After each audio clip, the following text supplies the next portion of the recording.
안녕하세요. 오랜만에 찍는 영상입니다. 여러분, 제 채널의 구독자가 무려 200명이 넘었습니다. 정말 놀랍네요. 제가 국비지원 과정을 준비할 때 도대체 어떤 걸 배우는지 너무 궁금했었거든요. 학원을 다니게 되면 이런 내용을 담은 영상을 꼭 찍어야겠다고 생각했는데 많은 분들이 봐주시고 응원해주셔서 정말 감사드려요. 저번 영상에서는 국비지원 과정 시작 전 준비부터 초급 프로젝트 완료까지의 영상을 찍었었는데요. 이번에는 저번 시간에 이어서 중급 과정 시작부터 최종 프로젝트 전까지의 내용을 담아보도록 하겠습니다. 중급 단계에서는 웹디자인과 자바를 배우게 됩니다. 먼저 웹디자인입니다. 이제 웹과 자바를 연동해서 직접 내 프로젝트의 홈페이지 화면을 구성할 수 있고 작성한 자바 코드의 실행 결과를 웹에서 확인할 수 있습니다. 화면을 구성하기 위해 HTML, CSS, 자바스크립트, jQuery를 배웠는데요. 이클립스에서 HTML, CSS, 자바스크립트 파일을 만들어서 코드를 작성했습니다. 코드가 짧으면 HTML 파일 안에 CSS와 자바스크립트 코드를 함께 작성하였습니다. 먼저 HTML은 웹문서를 만들기 위해 사용하는 기본적인 웹 언어의 한 종류인데요. 파일 내부는 이렇게 각종 태그들로 이루어져 있습니다. 슬래시가 있으면 태그를 닫는다는 뜻이고, 이는 해당 태그가 종료된다는 의미입니다. H1부터 H6까지는 모두 제목을 뜻하는 태그이고요. 1에서 6으로 갈수록 제목의 글자 크기가 작아집니다. 글자들을 제목 태그로 감싸는 형태로 코드를 작성한 후에 실행하게 되면 오른쪽에서 보시는 것처럼 감싸진 글자들의 제목 태그가 적용되어 출력됩니다. img라는 태그는 이미지를 나타내는 태그인데요. 이미지 태그는 닫는 태그 없이 사용할 수 있습니다. CSS는 웹 문서의 전반적인 스타일을 미리 저장해둔 스타일 시트로 문서 전체의 일관성을 유지해주는 역할을 담당합니다.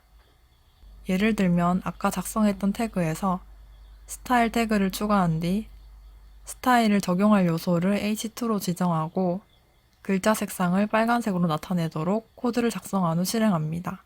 그러면 오른쪽처럼 H2 태그로 감싸진 글자의 색상이 빨간색으로 변하게 됩니다. 바디 요소는 본문을 의미하기 때문에 배경 색상을 지정하면 바탕색이 하늘색으로 변하게 됩니다. H1 요소도 색상을 흰색, 글자 정렬을 가운데로 설정하니 설정한 대로 글자가 나타나는 것을 보실 수 있습니다. 자바스크립트는 객체 지향 스크립트 언어로 웹페이지의 동작을 담당합니다. 앞에서 보신 HTML, CSS가 정적인 요소만을 보여줄 수 있는 것과 달리 자바스크립트를 이용하게 되면 동적인 요소까지 생성할 수 있는데요. CSS에서 스타일 태그 안에 코드를 작성한 것처럼 자바스크립트는 스크립트 태그 안에 코드를 작성하게 됩니다. 동적인 요소를 생성하는 방법 중 하나는 함수를 생성한 뒤 실행하는 방식인데요. 이렇게 스크립트 태그 안에 함수를 생성합니다. 이 함수는 데모라는 아이디를 가진 요소에 헬로 월드라는 글자를 넣는 기능을 하네요. 각 요소들에는 아이디를 지정해 줄 수 있는데요. 이 중에서 데모라는 아이디를 갖는 p 태그를 보실 수 있습니다. p는 문단을 의미하는데 p 태그로 감싸져 있는 내부에는 지금 아무 글자도 없기 때문에 사용자에게는 공백으로 보일 것입니다. 버튼도 하나 만들었는데요. 클릭하면 작성한 함수가 실행되도록 했습니다. 버튼 태그도 역시 닫는 태그가 있어서 글자를 감싸게 되어 있고 태그로 감싸진 글자는 사용자에게 보이는 버튼의 내용이 됩니다. 실행하기 전에 먼저 코드를 통해 동작 순서를 예측해 보겠습니다. 버튼을 클릭하면 함수가 실행되고 P 요소 안에 Hello World라는 글자가 입력될 것으로 생각할 수 있습니다. 이렇게 버튼이 있고 클릭하면 글자가 입력됩니다. jQuery는 자바스크립트를 조금 더 편리하게 쓸 수 있는 라이브러리입니다. 자바스크립트만으로는 길게 적어야 하는 코드를 jQuery를 사용해서 간결하게 작성할 수 있습니다. 그런데 사실 이렇게 들어도 저는 웹 디자인에 대해 감이 잘 오지 않았었거든요. 그래서 수업 내용을 조금이라도 파악하실 수 있는 책과 홈페이지를 추천해 드리려고 합니다.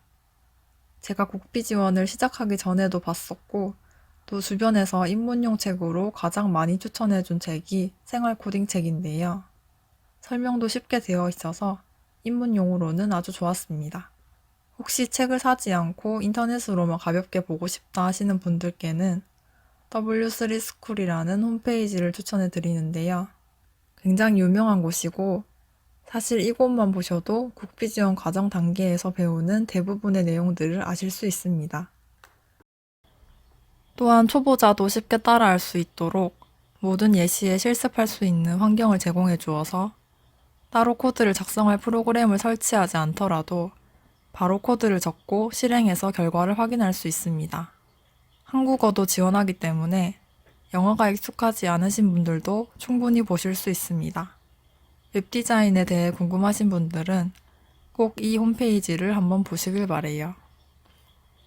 웹디자인을 배우면서 중급 자바도 함께 배웠습니다.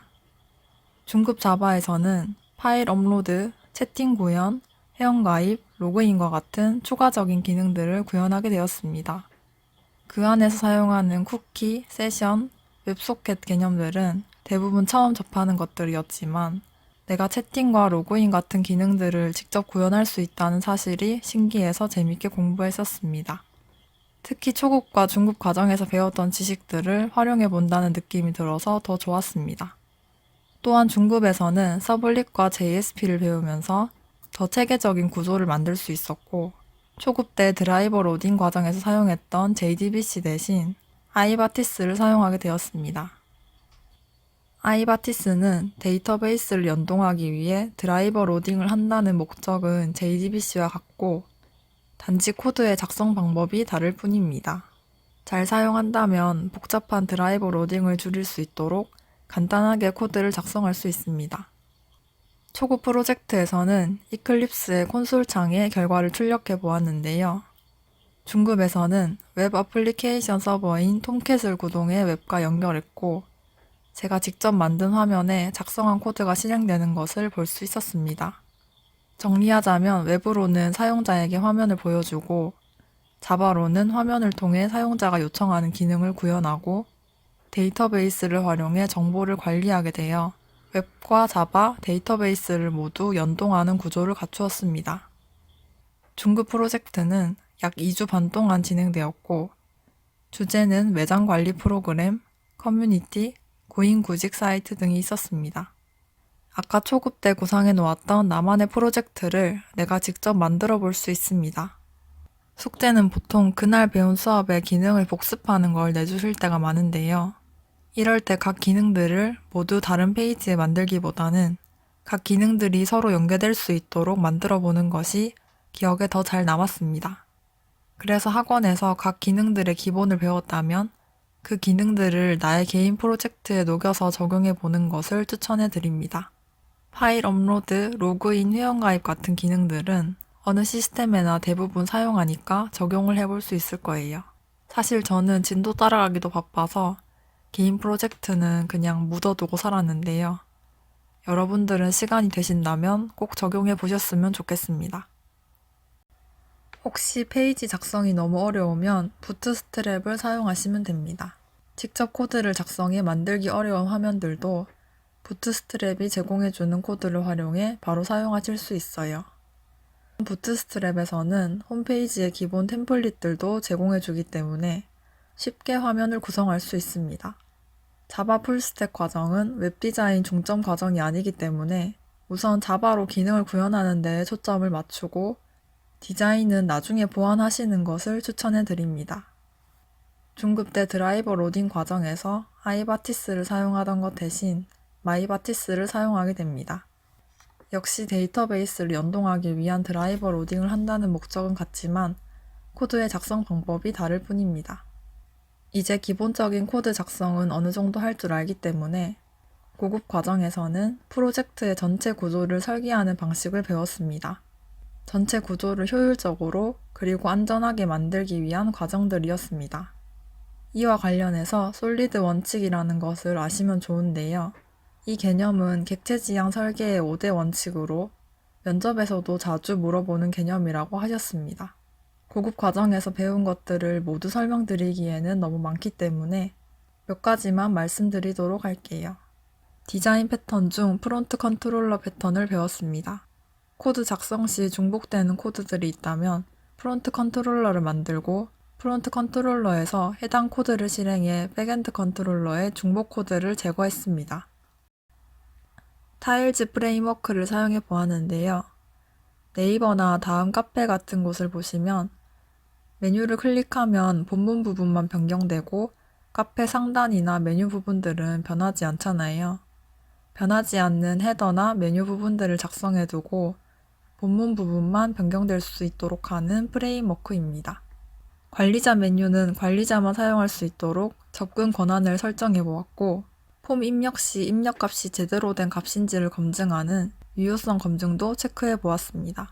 고급 과정의 마지막에는 보편적으로 사용되고 있는 스프링 프레임워크를 배웠습니다. 그리고 최종 프로젝트에서는 우리나라에서 많이 사용하는 전자정보용 프레임워크를 활용해서 웹 프로젝트를 만들 계획입니다. 최종 프로젝트의 기간은 약 2달로 꽤 긴 편이고요. 저는 지금 최종 프로젝트 진행 중에 있고 3월 중순 내에 끝날 계획입니다. 고급 과정부터는 전체적인 구조를 설계해야 하기 때문에 배우는 개념의 스케일부터가 중급보다 훨씬 크고요. 공부하는 양도 많이 늘어납니다. 배워가는 건 정말 많지만 그만큼 본인이 철저히 복습하지 않는다면 수업을 따라가기가 힘듭니다. 학원을 마치고 집에 가서 따로 공부하고 주말에도 당연히 공부를 해야 겨우 다음 수업 때 강사님 말씀을 이해라도 할 수 있었습니다. 좋았던 점은 완벽하긴 아니지만 6개월 만에 이렇게 많은 개념들을 머릿속에 넣었다는 사실 자체만으로 열심히 살았다는 기분이 든 거예요. 전 할 일이 없으면 되게 무료함을 많이 느끼는 편인데요. 그럴 틈이 전혀 없었기 때문에 참 좋았습니다. 오늘 영상은 여기까지입니다. 제가 수강한 국비지원 과정의 흐름들을 간단하게 말씀드렸는데요. 고급 과정은 제가 설명드리기에 어려운 개념들이 많아서 중급 과정을 중심으로 말씀드렸습니다. 혹시 국비지원 과정 시작을 앞두고 계신 분들이 보신다면 조금이라도 도움이 되셨으면 좋겠네요. 무언가를 새로 시작한다는 게 정말 어려운 일이잖아요. 이 과정을 시작한 계기가 무엇이든 긴 과정을 스스로 선택하고 새로운 일에 도전하시는 분들을 진심으로 응원하겠습니다. 저는 지금 최종 프로젝트를 진행 중인데요. 평일은 밤 9시, 토요일도 오후 6시까지 학원에 있고 여태 배웠던 것들을 모두 적용하는 시간이기 때문에 너무너무 바쁩니다. 영상을 만들기 위해 원래 하루에 30분씩 시간을 냈었는데 이제는 정말 최종 프로젝트에 집중해서 여태 배운 걸 모두 쏟아부어야겠다는 생각이 들었습니다. 그래서 최종 프로젝트 관련 영상과 취업 준비 영상은 이 프로젝트가 마무리되고 조금 늦게 올릴 예정입니다. 다음 영상을 올릴 때면 제 학원 생활이 거의 끝나 있겠네요. 저는 다음 영상에서 최종 프로젝트 완료 및 국비지원 과정 수료 후기 영상으로 오도록 하겠습니다. 그럼 다음 영상에서 뵐게요. 안녕.